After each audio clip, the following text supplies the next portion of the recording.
축복을 선하겠습니다. 평안하십시오. 당신은 세계에 살릴 선교사입니다. 일어나 베델로 올라가십시다.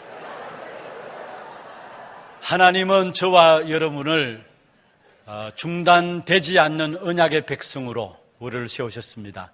오늘 또 그 언약이 성취되어지는 최고의 축복된 자리로 하나님 우리를 인도하셨습니다. 최고로 은혜 받고 축복 누리는 그런 시간들 되기를 주의 이름으로 축원합니다.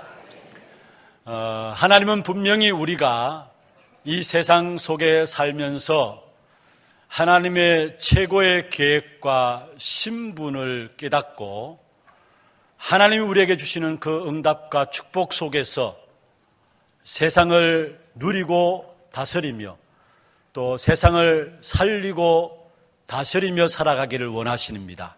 그게 바로 창세기 1장 2장이죠. 분명히 하나님이 우리에게 최고의 계획을 세워주셨고 그 최고의 신분, 하나님의 형상 가진 하나님의 자녀라는 최고의 신분을 주셨고 거기에 대한 응답과 축복을 주셨습니다. 그것을 가지고 세상을 정복하고 다스리는 그런 축복을 누리기를 원하시는 것입니다. 그것이 바로 창세기 1장 2장이고요. 창세기 3장에 지난주 우리가 말씀을 살펴보았습니다마는 잠시 그 부분을 첫 인간 아담이 마귀에게 속아서 잠시 잃어버렸지만은 바로 하나님께 창세기 3장 15절에 여인의 후손 바로 그리스도를 약속하심으로 그 축복을 회복할 수 있도록 하신 것입니다. 그래서 여자의 후손 그 언약을 붙잡은 자에게 하나님은 개인 또 그 후대도 창세기 1장 27절 28절 주신 그 응답과 축복을 회복할 수 있도록 약속을 주셨고 또 그 정인으로 모델을 남기셨는데 그게 바로 오늘 저와 여러분이 읽은 창세기 4장 25절부터 나오는 세세 계보를 통해서 우리에게 보여주고 있는 것입니다. 지금 이 땅에 눈에 보이지 않지만은 두 가지 역사가 흐르고 있습니다. 바로 죽음의 역사와 함께 생명의 역사가 이 땅에 흐르고 있는 것입니다. 믿지 않는 불신자들을 통해서 이 땅의 죽음의 역사들이 계속 진행되고 있고요. 그리스도로 말하면 구원받은 하나님의 자녀인 저와 여러분을 통해서 이 땅의 생명의 역사가 계속 진행이 되고 있는 것입니다. 특별히 창세기 4장 5장에 보면은 가인과 그의 후손들이 나오고 또 4장 마지막 부분들부터 5장에 쭉 보면은 셋과 함께 그의 후손들이 나오는데 가인과 그의 후손들을 통해서 우리에게 보여주고 있는 것은 바로 보이지 않는 멸망의 역사들을 우리에게 말씀하고 있는 것이고 또 셋과 그의 후손들을 통해서 우리에게 말씀하고 있는 것은 바로 보이지 않지만 분명히 흐르고 있는 생명의 역사에 대해서 우리에게 보여주고 말씀하여 주고 있는 것입니다. 그래서 정말로 불신자와 신자의 차이가 뭐냐? 죽음과 삶입니다. 또 구원과 멸망입니다. 더 깊이 들어가면은 불신자들은 결국 사단의 지배 속에 있는 것이고요. 신자는 결국은 하나님의 축복 속에 있는 것입니다. 분명히 다릅니다. 그렇다면 우리가 먼저 회복하고 확인해야 할 부분들이 있다면 정말로 구원과 멸망의 역사가 이 땅에 같이 이 땅에 흐르고 있다면 그렇다면 저와 여러분 신앙생활에 가장 먼저 확신 가져야 되고 회복해야 될 부분들이 있다면 구원에 대한 확신입니다. 그래서 구원 속에서 주어진 그 은혜에 대한 감사와 감격, 그 축복의 비밀들을 회복하는 것이 가장 먼저 우리 신앙생활에 확인되어지고 확신되어져야 될 부분들인 것입니다. 분명히 이 땅에는 흑암의 역사들이 세상을 장악하고 있는데 그 속에서도 그리스도로 말미암은 생명의 역사들이 계속해서 진행되고 있는 것입니다. 그러면은 어떻게 하면은 흑암의 역사 속에서 그리스도로 주어진 그 생명의 역사들을 누릴 것인가? 그 얻는 길이 무엇일까? 그래서 먼저 오늘 첫 번째는 사람은 모두 다 원죄와 죽음의 운명 속에 묶여 있다라는 사실을 알아야 합니다. 한번 합시다. 사람은 모두 다 원죄와 죽음의 운명 속에 묶여 있다. 예, 그렇습니다. 지난주에 우리가 창세기 3장 사건을 통해서 원죄의 시작과 그 원죄 때문에 인간에게 온 고통의 시작, 그 문제 해결의 시작들을 창세기 3장 말씀을 또 살펴보았습니다마는 창세기 3장 원죄는요, 저와 여러분 저주받을 수밖에 없는 신분을 말하는 것입니다. 창세기 3장 원죄는 저주받을 수밖에 없는 신분을 말하는 것입니다. 그래서 하나님이 우리에게 바로 창세기 3장 15절 여자의 후손 그리스도를 보내시사 참된 저주받을 수밖에 없는 신분에서 해방되어지는 그 축복을 선포하신 것이죠. 저주받을 수밖에 없는 신분은 바로 원죄로 말미암아 죽음에 갇혀 있는 신분입니다. 죽음에 묶여 있는 신분입니다. 오늘 성경에 보면은 여러분 아담으로부터 시작해가지고 창세기 오늘 읽지 않았지만 노아까지 보면은 10명의 대표적인 10명의 인물들이 쭉 나옵니다. 그런데 특별히 오늘 5장에도 보면은 낳았다라는 것이 한 20번 나오고요, 죽었다라는 것이 한 9번 나옵니다. 새 생명의 역사에 대한 부분들을 계속해서 이야기를 하고 있는 부분들인데요. 그런데 성경에 쭉 살펴보면은 되게 오래 사셨어요. 모두가 하나같이 진짜 오래 사셨어요. 몇백 년 살았으니까. 그 중에 제일 오래 산 사람이 누구냐? 무두셀라로서 969세를 살아서 거의 1000년을 사는 사람입니다. 어떻게 그렇게 살았을까? 여러분, 그래서 오래 산 이유들을 이 사람들이 자연적인 부분들 가지고 해석하는 사람들이 많이 있습니다. 그 당시에는 노아 홍수 전이기 때문에 결국 하늘에 벽이 있었는데 그게 물을 가두어 놨기 때문에 이 땅에 유해한 자외선이 비치지 않았다. 그런데 사실 노아 홍수 때 하늘의 벽과 땅의 모든 물이 솟아났잖아요. 하늘에 물이 쏟아지고 땅에서도 물이 솟아났잖아요. 그로 말미암아 하늘의 벽이 무너짐으로 말미암아 물이 다 쏟아지게 되었고, 거기에 인간에게 생명에 해를 끼치는 유해한 오존층이 파괴되고 거기에 자외선이 나오고, 그래서 사람들이 일찍 죽게 되었다. 그리고 그 당시에는 채식을 먹었기 때문에 사람들이 오래 살았다. 여러 가지 이유들을 찾아냅니다. 일리 있습니다. 그런데 그런 자연적인 이유 때문에 오래 사는 것이 아니라 정답은 왜 오래 살았겠습니까? 하나님 오래 살게 했기 때문에 산 거예요. 간단한 거예요. 하나님 오래 살게 했기 때문에 산 거예요. 그게 하나님의 은혜죠. 왜 하나님 오래 살게 했느냐? 하나님이 하실 일이 있기 때문에 하나님 오래 사신 겁니다. 오래 살게 하신 것입니다. 오늘 여러분 읽지 않았습니다만은 가인의 족보와 가인의 후대의 족보를 보면은 몇 세까지 살았고 몇 세 죽었고 안 나와요. 그런데 셋과 그의 후손들의 족보를 보면은 몇 세까지 살았고 몇 년 동안 하나님과 동행하다 몇 세 죽었다 나와요. 무엇을 말하느냐? 오늘 제목처럼 언약 안에 있는 삶은 모두가 축복이라는 거. 그걸 이야기하고 있어요. 언약 안에 있는 삶은 모두가 축복이라는 사실. 아무리 열심히 살아도 언약 밖에 있다면은 그 생은 축복이 될 수가 없다는 것을 가인과 그의 후대를 통해서 우리에게 보여주는 것입니다. 나중에 살펴보겠습니다만은, 그러나 일단은 오래 살았는데 하나님이 오래 살게 했기 때문에 오래 살았어요. 내가 지금 살아있다는 건 하나님이 살게 하시는 이유가 있어서 사는 겁니다. 내가 하나님이 살아야 될 이유가 없다면, 하나님 앞에 살아야 될 이유가 없다면 하나님 오늘이라도 저와 여러분 불러가시게 돼 있어요. 그래서 왜 내가 이렇게 병 들어가지고 힘든데 오래 살게 하느냐? 여러분, 하나님을 원망하는 겁니다. 그거는요. 하나님 분명히 이유가 있어가지고, 사명이 있어가지고 살게 하신 거예요, 사실은. 그런데 중요한 것은 그게 오래 살았다, 그게 문제가 아니고요. 아무리 오래 살아도 결국은 무엇을 말하느냐? 죽었다라는 거예요. 그렇잖아요. 결국은 죽었다라는 거예요.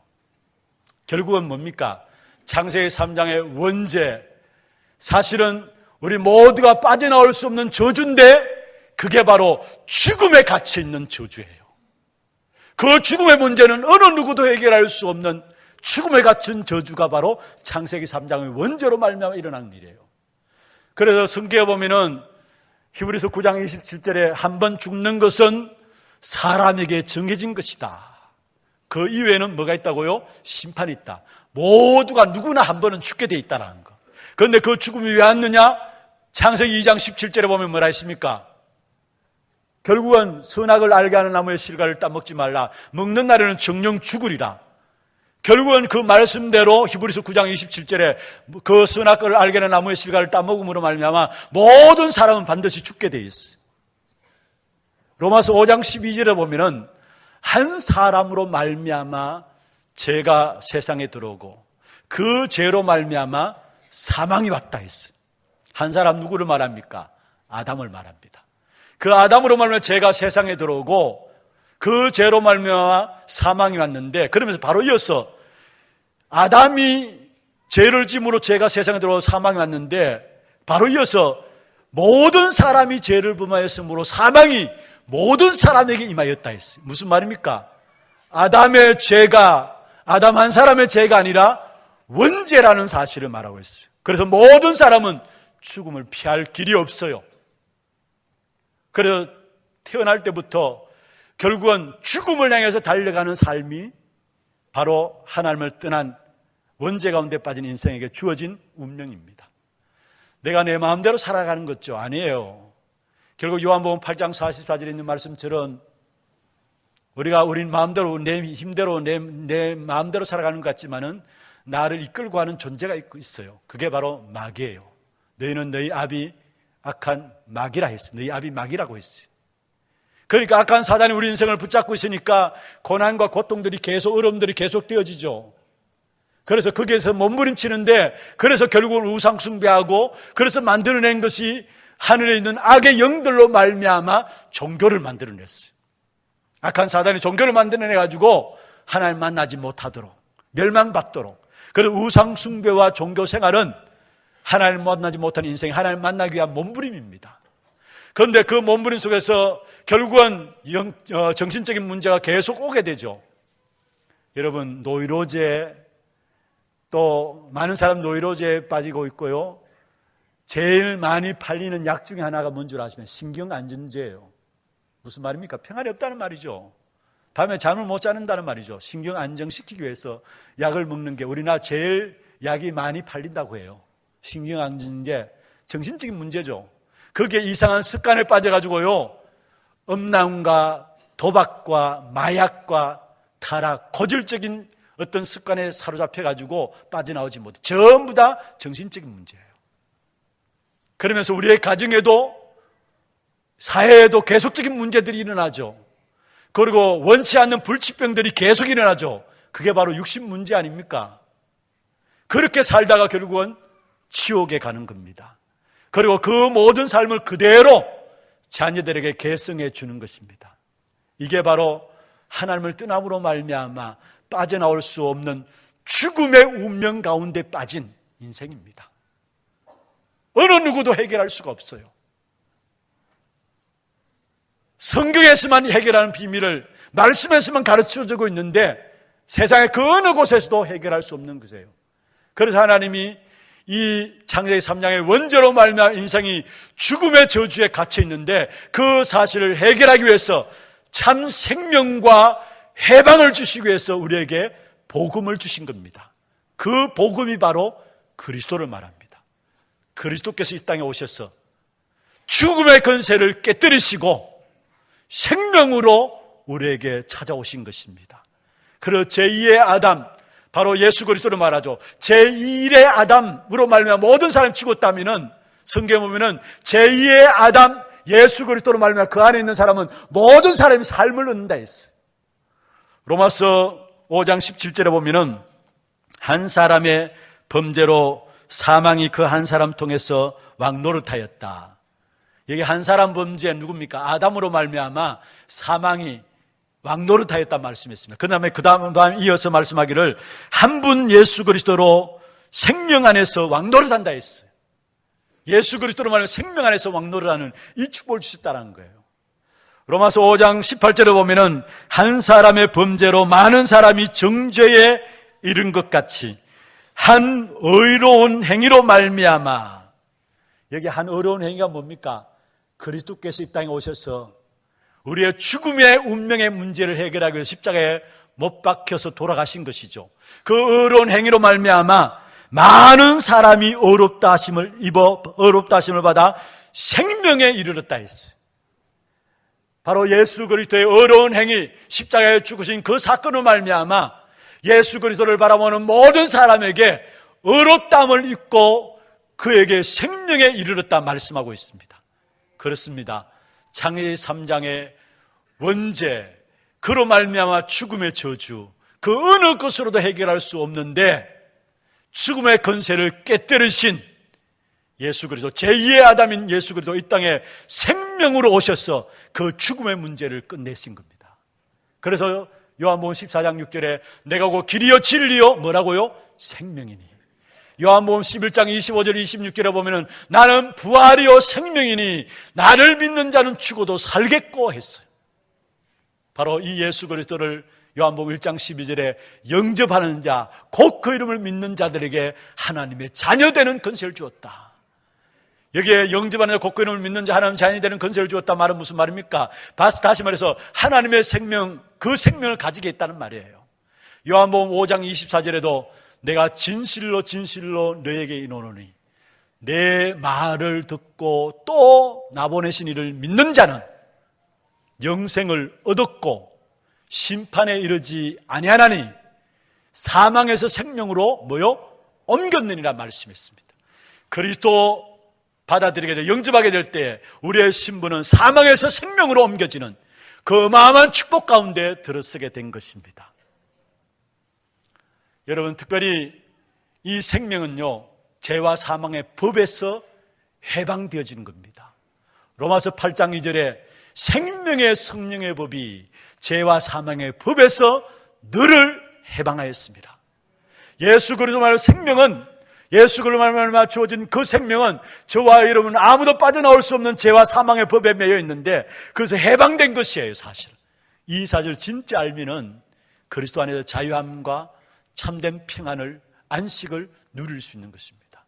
그뿐만 아니라 에베소 2장 6절에 보면 그 그리스도로 말미암아 함께 하늘에 앉히시니 미래까지 끝난 거예요. 사실은 이 생명은 미래까지 책임지시는 생명이에요. 그리고 빌립보 3장 20절에 말씀하고 있습니다. 여러분, 우리가 이 땅에 발을 디디고 살아가고 있지만은 이 땅에 의해서 좌우되는 것이 아니라 우리의 시민권은 뭐요? 하늘에 있다 했어요. 결국은 이 땅에서 하나님 나라의 축복을 누리고요, 결국은 죽어서도 어디에? 하늘나라 시민권 가지고 하나님 나라 가는 것입니다. 그것이 바로 우리에게 주어진 생명 안에 주어진 신분이에요.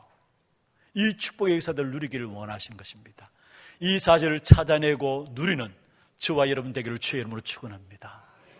그 어떤 것으로 해결할 수 없는 원죄와 죽음의 운명에 갇혀 있는 데서 그리스도로 말미암아 생명인 대신 그리스도만 우리를 해방시켰다라는 것. 두 번째입니다. 하나님은 언약 붙잡은 자를 통해서 역사하십니다. 다시 말하면은 이 생명 가진 자를 통해서 이 땅의 역사를 이루어 가신다는 사실입니다. 창세기 4장 5장을 다 읽으려는데 시간 관계상 읽지를 못하고 4장 25절부터만 읽었습니다. 그런데 4장부터 보면은 생명 밖에 있는, 다시 말하면 죽음의 역사 속에 있는 가인과 그의 후손들에 대한 계보가 나오고요, 4장 25절부터 보면은 아벨 대신에 하나님께서 셋을 주었죠. 그 셋과 그의 후손들을 통해서 생명의 계보에 대해서 말씀을 하고 있는 것입니다. 특별히 여러분 그 가인과 그의 후손들의 삶을 보면은 가인이 언약을 알았지만은 언약 무시하고 살았습니다. 창세기 4장 1절에서 15절에 보면은 가인이 하나님께 드리는 예배를 드리긴 드렸습니다마는 언약 붙잡지 않은 예배를 드리게 되었죠. 자기 식대로 예배드려. 하나님이 정해주신 예배가 있는데 언약 붙잡고 드리는 예배여야 되는데 가인은 자기 식으로 예배를 드렸어요. 그래서 히브리서 11장 4절에 보면은 그 가인의 실패에 대한 예배에 대한 부분들을 이야기하기를 예물이 증가하심이라 했어요. 다시 말해 언약 있는 예배가 아닙니다. 여러분 예배를 드려도요 진짜 중요한 인생의 문제 거기에 대한 답을 모르면은 가인의 예배가 될 수 있어요. 그런데 예배를 드리긴 드리는데 결국은 언약 밖의 예배입니다. 그래서 결국은 자기 예배가 받아들여지지 않으니까 자기 하가 나가지고 그 하를 삭히지 못해가지고 자기 동생 아벨을 쳐 죽인 거예요. 아벨을 쳐 죽인 거예요. 아벨을 죽이고 나서 두렵잖아요. 그러니까 자기를 보호하기 위해서 한 성을 만드는데 가인 아들의 이름을 딴 에녹성을 창세기 4장 17절에 만듭니다. 자기를 보호하기 위해서. 나중 후회로 빠진 거죠. 자기를 보호하기, 두려움 속에서 자기를 보호하기 위해서 에녹은 누구냐? 가인의 아들 이름입니다. 자기 아들의 이름을 따서 에녹성을 만들어요. 다시 말하면 인류 최초의 도시가 시작된 것이죠. 어떻든 이 가인은 결국은 어떠냐? 언약을 놓쳐버린 겁니다. 그래서 그 언약을 놓쳐버린 부분에 대한 설명들을 한 단어로 설명하고 있는데 창세기 4장 16절에 보면은 뭐라고 말씀하고 있느냐? 가인이 여호와 앞을 떠나서 했어요. 가인이 여호와 앞을 떠났다 했어요. 그러면 롯 땅에 그거했다 했죠. 여호와 앞을 떠났다. 여기서 모든 문제가 온 것이죠, 사실은. 그리고 성경에 보면 그 다음 이어서 보면은 가인의 후손들이 나옵니다. 그런데 사실 이 땅의 문명과 문화를 발전시킨 것이 가인의 후손들로 통해서 처음 시작되었어요.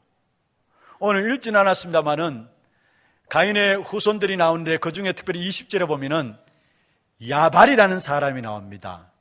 이 사람은 농업과 목축업의 시조입니다. 20절에 그렇게 나와요. 농업과 목축업의 시조로서 야발이라는 사람이 나오고, 다시 말하면 문명을 발달시킨 그 시조가 바로 가인의 후손 중에 야발이라는 사람이에요. 또 21절에 보면은 유발이라는 사람이 나옵니다. 이 사람은 거기에 나와 있는 성경의 말씀대로 수금과 퉁소를 잡고 했어요. 모든 퉁소를 잡는 모든 자의 조상이라. 다시 말하면 음악하는 자의 시조가 누구냐? 유발입니다. 그 유발은 바로 가인의 후손 가운데 일어난 사람입니다. 다시 말하면 이 땅의 문화가 시작된 것이 바로 가인의 후손 가운데 시작되었어요. 그러면서 22절에 보면은 결국은 새와 여러분 뭔가 이렇게 구리들을 동원해 가지고 무기들을 만들어 농기구를 만들어내는데 그 사람이 누구냐? 두발 가인입니다. 사실은 문명과 문화를 발전시킨 시조들이 전부 다 가인의 후손들이었어요. 그런데 여호와 앞을 떠나서, 다시 말해서 하나님과 상관없는 문명과 문화들, 결국은 멸망들을 만들어내는, 하나님을 떠난 문명과 문화는 결국 썩는 것이고 재앙의 역사 속에 빠지는 것이고 타락의 역사 속에 빠지게 만드는 것이 바로 문명과 문화로 나타나요. 그래서 이것이 지금도 계속되고 있어요, 사실은. 그래서 우리를 멸망시키는 문명과 문화들이 지금도 계속되고 있는 것을 봅니다. 반복적으로 지금 또 일어나고 있는 일이에요. 그뿐만 아니라 이 가인의 후손 가운데 또 누가 있느냐? 23절부터 24절에 보면은 라멕이라는 사람이 나옵니다. 이 라멕은 얼마나 양심의 하인을 맞았느냐? 사실은 가인이 최초의 살인자 아닙니까? 자기 동생 아벨을 죽임으로 말미암아 최초의 살인자가 되어가지고 길에 나가면 사람들이 자기를 죽일까 두려워가지고 하나님께 이야기하게 되죠. 그러니까 하나님께서 표를 주어가지고 사람들이 가인을 죽이지 못하도록 합니다. 표를 주어가지고 가인을 죽이지 못하도록 합니다. 그런데 사실은 이 라멕은 사람을 자기에게 소년이 자기를 어렵게 만든 상황 속에서 그 소년을 죽여버립니다. 그런데 그 사람을 죽여놓고 자기 부인들에게 그 힘없는 자기에게 상처를 준 그 소년을 죽였다고 자랑을 해버려요. 여러분, 사람을 죽였다면 죄의식을 가지고 부끄러워해야 되지, 사람을 죽인 것을 해가지고 자랑한다. 그 사람의 생각 자체가 얼마나 악한 사단의 손에 붙잡혀 있는 것을 우리가 볼 수 있는 것이죠. 그러면서 결국은 이야기하기를 뭐냐면 24절에 보면은 가인을 위해서는 가인에게 어려움을 주는 자는 벌을 7배나 주는데, 오늘 24절에 보면은 읽진 않았습니다. 보면은 라멕에게 하는 자는 70배를 갚겠나 했어요. 무슨 말했어요? 무슨 말입니까? 다시 말하면은 죄에 대해서 전혀 감각 없이 하나님의 진노와 하나님의 저주 속에서 교만함으로 서 있는 것을 보게 돼요. 이게 하나님을 떠난 인간이 얼마나 타락할 수 있는가, 하나님을 떠난 인간의 모습을 이 라멕을 통해서 우리에게 보여주고 있는 것입니다. 다시 말하면 자기는 괜찮다라는 거, 70배의 저주가 임해도 괜찮다라는 거. 여러분, 이처럼 하나님을 떠나게 되니까요, 가인과 그 후손들이 완전히 망하게 되는 이 사실들을 보게 되죠. 그렇습니다. 왜 그렇습니까? 결국 하나님을 떠나서 나 중심되고 물질 중심되고 세상 중심되니까 그 배후에 완전히 사단이 장악돼가지고 나쁜 일이 나쁜 일인 줄도 모르고 범죄함이 범죄한 줄도 모르고 하나님을 대적해서 대항해서 살아가고 있는 자손들을 보게 되는 거예요. 이게 가인의 후손들이 살아갔던 삶입니다. 여러분, 지금 또 이 멸망의 역사들이 지금 세상 현장에 계속되고 있다는 사실, 이 사실을 볼 수 있는 영적인 눈이 열려지기를 바랍니다. 특별히 가인과 그 후손들로 말미암아 일어나는 멸망과 저주의 역사들이 문화와 문명을 통해서 지금 또 반복적으로 계속되고 있어요. 이 사실이 진짜 보여져야 하나님 우리에게 주신 응답이 얼마나 엄청난 축복인가를 알게 돼 있어요. 그런데 그런 가운데서요, 특별히 하나님께서는 언약의 역사들을 계속 이어가는 사실들을 봅니다. 그 당시에 가인과 그 후손들로 말미암아 많은 죄악들이 일어나는 그 상황 속에서도 하나님은 하나님의 언약을 계속 이어가는데, 가인이 아벨을 죽였잖아요. 그러면 언약이 끊어져야 됩니다. 그런데 하나님께서 그 언약을 이어갈 수 있도록 누구를 주느냐? 아벨 대신에 셋을 준 겁니다. 그 셋의 이름의 뜻이 안정하다, 저장하다는 뜻입니다. 다시 말하면은 이 셋으로 말미암아 하나님 주신 언약이 안정되어졌다라는 거예요. 하나님의 언약의 성취가 안정적으로 이루어졌다는 사실을 말씀하고 있어요. 셋을 통해서. 그게 오늘 저와 여러분 읽은 25절부터 나오는 것입니다. 여러분, 여기서 우리가 무엇을 붙잡을 수 있습니까? 하나님의 언약은 우리 오늘 찬양드렸던 것처럼 그 어느 것도 하나님의 언약을 피할 수 없습니다. 하나님의 언약을 막을 자가 없습니다. 하나님의 언약은 지금도 계속되고 있습니다. 아벨을 죽음으로 말미암아 하나님의 언약이 끝나는 줄 알았는데 하나님은 아벨 대신에 셋을 주어가지고 그 언약의 역사를 이어갈 수 있도록 하셨다라는 거, 그 언약을 안정적으로 성취되도록 하셨다라는 거. 그렇다면은 우리가 언약 안에 있다면은 걱정할 것 없죠. 여러분, 그렇습니다. 반드시 하나님의 언약은 지금 또 이루어지고 있어요. 사도행전 28장에 하나님의 역사들이 사도행전 28장으로 끝난 게 아니잖아요. 지금 또 우리가 사도행전 29장을 써가고 있다고 이야기하잖아요. 언약의 역사는 계속되어진다는 사실을 말씀하고 있는 것입니다. 지금 세상에 얼마나 많은 지식들이 나오고 세상이 얼마나 많이 빠르게 변합니까? 그러면 지식들이 나오고 빠르게 변하면 변할수록 하나님은 급속도로 세계복음화 언약을 이루어 가시게 되어 있어요.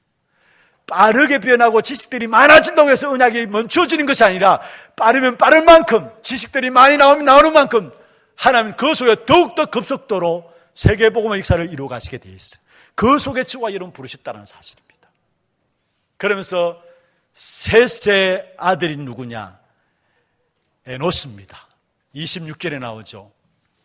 여러분, 가인은 4장 16절에 보면 여호와 앞을 떠났다 했고요, 이 26절에 보면 에노스는 비로소 여호와의 이름을 불렀더라 했어요.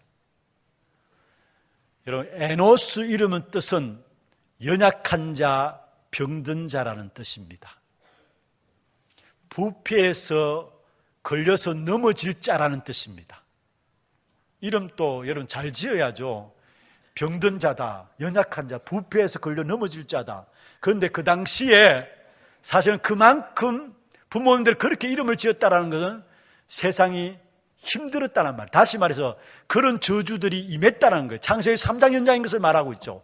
그런데 이 에노스 병든 자, 연약한 자인데, 그러나 이 에노스는 그 병든고 연약한 그 부분들 때문에 하나님이 필요했고 예수 그리스도 필요한 것입니다. 다시 말해서 오늘날 메시아를 붙잡는 그 축복의 역사들이 병든 것, 연약한 것 때문에 메시아를 붙잡는 그 축복 속에 들어갔던 사람이 누구냐? 에노스였다는 사실. 그래서 약한 에노스였지만은 이 에노스로 말미암아 하나님께 예배드린 것이 회복된 것이 바로 에노스를 통해서 이루어졌다는 사실이에요. 셋과 에노스, 그 다음에 또 후대들이 쭉 일어나는데 그 후대들 가운데 그 다음에 나온 우리 잘 아는 에녹이라는 사람이 있습니다. 에녹 65세에 아들을 낳았는데 무두셀라를 낳았죠. 65세에 아들을 낳고 성경에 보면 300년 동안에 하나님과 뭐 했다고요? 동행했다 했어요. 여러분, 에녹은 300년과 하나님과 동행했다. 다시 말하면은 그 당시에 노아 홍수 이전에 가인의 자손들로 말미암아 흑암의 역사들이 완전히 세상을 뒤덮고 있는 그 시대 속에서 그 시대에 빠지지 않고 생명의 역사들을 붙잡고 승리할 수 있었던 비밀이 있었다면 에녹에게 붙여진 동행이라는 단어입니다. 이 말은 무슨 말이냐? 에녹은 복음의 비밀을 가진 자고 구원의 비밀을 가진 자라는 사실. 그래서 성경에 보면은 유다서 1장 15절에 14절에 보면은 에녹은 그 당시에 이스라엘 백성들에게 예언한 심판에 대해서 예언한 사람이다 이야기하면서 유다서 1장 15절에 그 심판에 대한 예언이 어떤 것인가를 설명하고 있어요. 다시 말하면은 심판에 대한 부분들을 예언한 사람이 바로 에녹입니다. 경건치 않는 자들이 멸망당할 것에 대한 심판을 예언한 사람이 바로 에녹입니다. 다시 말하면은 에녹은 복음을 정확하게 알고 있었고 구원의 비밀을 지나는 사람이고 복음의 비밀을 지나는 사람이었어요. 그래서 그 단어를 한 단어로 말하면은 하나님과 동행했다 했어요. 그러니까 그 에녹은 죽음을 보지 않고 하나님께서 365년에 에녹을 불러가셨어요. 히브리서 11장 5절에 보면은 에녹에 대해서 이야기하기를 하나님을 기쁘시게 하는 자라는 증거를 얻다 했어요. 여러분, 우리가 하나님을 기쁘시게 하는 자가 되었다. 끝나는 거 아닙니까? 그 사람이 바로 에녹이었어요. 그리고 그 에녹이 65세에 무두셀라를 낳았는데 그 무두셀라가 결국은 에녹을 통해서 300년간 하나님과 동행하는 사실, 에녹을 통해서 자기 아버지 에녹을 통해서 하나님과 동행하는 이 비밀을 무두셀라가 봤어요. 그리고 무두셀라의 자녀가 라멕이고 그 손자가 노아인데요, 결국 무두셀라와 함께 그 언약이 노아까지 전달되어지는 것을 보죠. 다음 주 우리가 창세기 6장을 보겠습니다만은 노아까지 전달되어지는 것을 보는데, 여러분, 무두셀라가 969세를 살았습니다. 진짜 오래 살았어요. 몇 살입니까? 900 갑자기 996세예요? 네, 969세. 969세를 살았는데, 여러분, 사실은 왜 그렇게 오래 살았느냐? 에녹은 300년 살고 하나님 부름 받고, 무두셀라는 969세를 살고 제일 오래 산 사람입니다. 그렇게 죽게 되고, 왜 그렇게 짧게 살고 오래 살았느냐? 짧게 살고 오래 살고 그게 의미가 있는 것이 아니고요, 무두셀라는 그렇게 오래 살아야 될 이유가 있었어요. 뭐냐? 300년 동안 하나님과 동행하는 그 사실을 자기 아버지를 에녹을 통해서 보았고요, 그 언약의 역사들을 노아에게 계속 심은 겁니다. 다시 말하면 피의 언약을 노아에게 각인 뿌리 체질도록 심은 겁니다. 그래서 노아 홍수 나는 해에 무두셀라가 죽게 돼요. 노아 홍수 나는 해에. 결국은 무드셀라로 말미암아 흔들리지 않는 제자가 세워지게 됐는데 그 사람이 노아입니다. 그 노아로 말미암아 그 시대 세계 복음화가 이루어진 것이죠. 결국 하나님은 무드셀라의 생애를 왜 그렇게 오랜 동안에 허락하셨느냐? 그 언약을 후대 노아에게 전달해야 되기 때문에. 그래서 그 언약을 전달한 사역을 마치고 나니까 결국 무드셀라를 데려가시고 노아 시대에 홍수가 임한 사실을 보게 돼요. 우리가 살고 죽는 것 하나님의 손에 있는데 결국은 언약의 역사를 통해서 우리의 삶을 하나님이 인도해 나가신다는 사실. 그래서 언약 안에 있다면은 여러분 모든 삶은 축복이에요. 오래 살았다 축복이고요, 짧게 살았다 그것도 축복이에요. 오늘 제목이 언약 안에 있는 축복인데 여러분 정말 우리 생애가 언약 안에 있다면은 우리의 모든 삶이 하나님의 축복이라는 거, 이것을 우리가 찾아내야 합니다. 말씀을 맺겠습니다. 하나님이 중요하게 보시는 혈통이 뭐냐? 오늘 본문을 통해서 우리에게 말씀하고 있어요. 하나님이 중요하게 보시는 혈통이 뭐냐? 창세기 3장 15절에 메시아를 바라보는 혈통. 다른 말로 하면은 세계 복음화를 붙잡은 언약의 사람들, 하나님이 가장 중요하게 보시는 하나님의 혈통이에요. 두 번째입니다. 여러분 우리가 이 땅에 살아가는 동안에 우리의 삶이 우리의 삶으로 끝나지 않는다는 사실을 가인과 그의 후손들과 셋과 그의 후손들을 통해서 우리에게 보여주고 있죠. 특별히 우리가 아실 것은 언약의 역사의 흐름은 중단된 적이 없다라는 사실입니다. 아벨이 죽게 되니까 그 아벨을 대신할 셋이 세워지게 되었어요. 여러분 지금 세상에도요 이 두 가지 계보가 그대로 흐르고 있습니다. 죽음의 역사와 함께 생명의 역사가 동시에 그대로 흐르고 있어요. 언약의 역사는 중단된 적이 없다라는 사실, 그 흐름은 중단된 적이 없다는 사실. 그렇다면 저와 여러분 하나님이 그 구원의 역사 속에 세워주셨다는 이 사실을 찾아내고 이 사실에 대한 확신이 있어야 합니다. 이 언약의 세들이 계속되어지는 그 축복 속에 하나님 나를 세우셨다는 그 사실에 대한 확신이 있어야 되고 그 사실을 찾아내야 합니다. 여러분 우리 특별히 자녀 교육에 대해서 우리가 많은 이야기를 듣게 될 때에 예를 드는 가문이 있어요. 아마 제가 이야기하면 여러분 익히 알 겁니다. 미국의 영적 대각성 운동을 일으켰고 그게 주역으로 쓰임받았고 프린스턴 대학의 총장 지냈던 조나단 에드워드, 여러분 알죠? 근데 그의 친구가 누구냐면 맥스 주커라는 사람입니다. 그런데 맥스 주커라는 사람도 동일하게 예수를 믿다가 결국은 교회를 떠난 사람이에요. 동시대 사람이에요. 친구입니다 사실은. 그런데 어떤 사람이 조나단 에드워드 그 후손들을 연구했고요, 또 신앙생활하다 떠난 맥스 주커라는 그 후손들을 연구했어요. 그런데 두 가문이 확연하게 달라지는 것을 봤어요. 조나단 에드워드의 가문에 보면은 대학 총장과 교수가 77명, 의사가 60명, 목회자가 100명, 군 장군이 75명, 책을 저술하는 저술가가 85명, 법률가가 130명, 부통령 및 공무원들을 포함해서 87명, 많은 사회에 영향을 주는 일꾼들이 일어났고요. 맥스 주커라는 이 가정의 후손들 연구해 보니까 어릴 때 사망한 자가 309명, 거지, 각종 범죄자가 860명, 살인자만 70명, 확연하게 달라지는 것을 봤어요.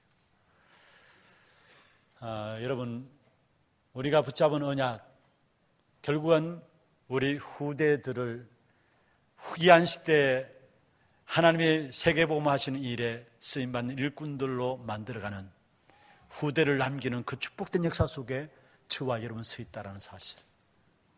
그렇다면 우리에게 주어진 언약들 날마다 확인하고 그 사실을 누리는 것이 가장 기준. 내가 오늘 누리는 언약이 우리 후대 자녀 손까지도 세계복음의 역사 속에 쓰임받는 그 축복된 역사들로 인도하는 언약이 된다는 사실. 이 사실을 붙잡고 한순간도 언약 놓치지 말고 승리하는 저와 여러분 되기를 주의 이름으로 축원합니다. 전능하신 하나님 아버지 생명의 언약을 우리에게 주셨습니다. 이 사실을 날마다 확인하고 누림으로 우리 후대까지 이 언약이 전달되어지는 귀한 축복을 이룰 수 있도록 역사하여 주옵소서. 살아계신 주 예수 그리스도의 이름으로 감사하며 기도드리옵나이다. 아멘.